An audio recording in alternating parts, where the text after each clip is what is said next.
Hey guys, Corey Hutton at Free Play Arcade here. This week we're back exploring the all-time greatest Star Wars arcade releases. We're going to start with Star Wars Trilogy.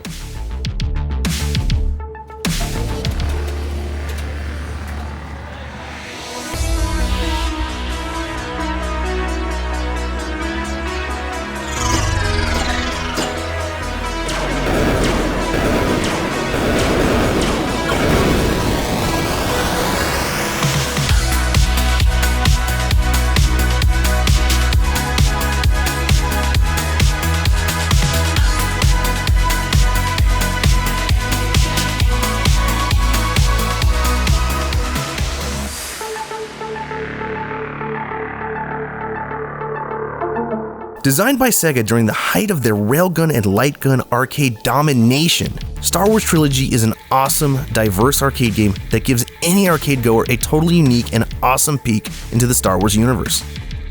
The gameplay is divided into two main objectives: first-person reenactments of each of the first three Star Wars movies, consisting of 2 missions each, and 2 boss battles against Darth Vader and Boba Fett. The standard trilogy gameplay involves the player targeting a crosshair around the screen using a massive joystick and firing with your standard trigger buttons. The game is filled with special events that help put the player into several key battles of the original Star Wars trilogy. Each mission is independently selectable, and the player is allowed to choose the order of the game. In the Episode 4 mission, you reenact the final space battle of Yavin, with Luke Skywalker piloting an X-Wing fighter against TIE fighters. The second part of the mission involves flying along the Death Star's surface and confronting Darth Vader's TIE fighter. The third part of the mission pits the player within the battle station's trench, using proton torpedoes aimed at an exhaust port to destroy the Death Star.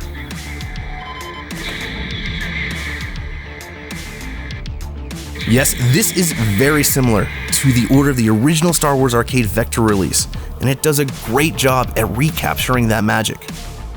In the Episode 5 mission, the player finds himself on Hoth at the beginning of the movie. The first part of the mission involves tripping the massive trademark walkers.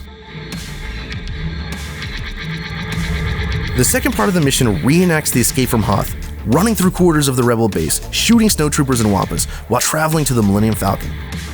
The third part of the mission takes place in the hangar, again shooting snowtroopers and one last Wampa before escaping.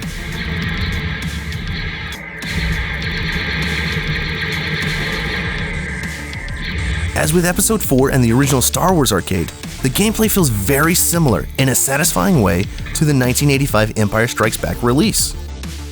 Finally, in the Episode 6 mission, the player begins with a reenactment of the speeder bike sequence on Endor from the film, where the player must shoot scout troopers on their own speeder bikes. The second part of the stage has the player moving toward the Empire's base on Endor, shooting any enemies that get in the way. In the third part of the mission, the player must rapidly fire a blaster at a walker. And yes, again, this game does a great job at capturing the feeling of both the original Return of the Jedi game as well as the film, yet giving the player a totally unique control experience. Often missed due to the coin-destroying nature of this game, there are actually 2 boss stages that become available only once you have completed all of the conventional stages.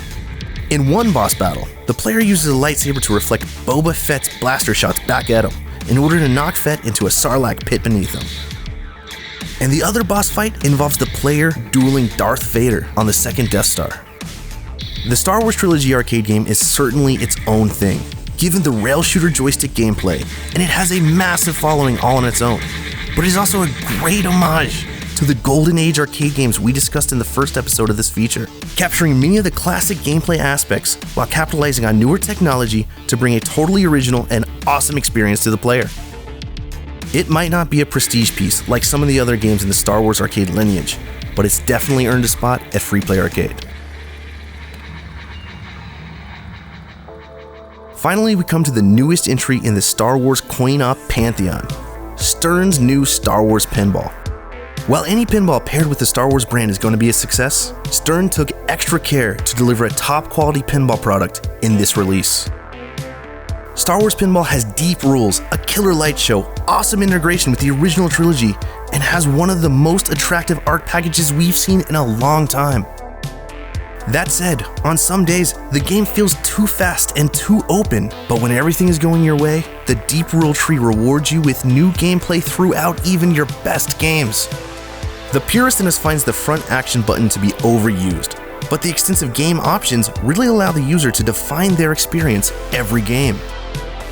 And while there are certainly a ton of gimmicks attached to this ultra-deep pinball experience that advance the theme more than the game, when it comes down to it, the actual pinball gameplay is unique, fast, and rewarding. So as you might have guessed from even this review, the response to the Star Wars Pinball has been conflicted and bimodal. Some believe it's one of the best pinball machines in a long time, while others believe it to be overly gimmicky and way too fast. Time will tell where the machine ends up ranked in the amazing pantheon of Star Wars coin-op products, but for now, you can come enjoy the ultra-fast, ultra-themed Star Wars Pinball, as well as all of the other Star Wars arcade games mentioned in this feature at Free Play Arcade.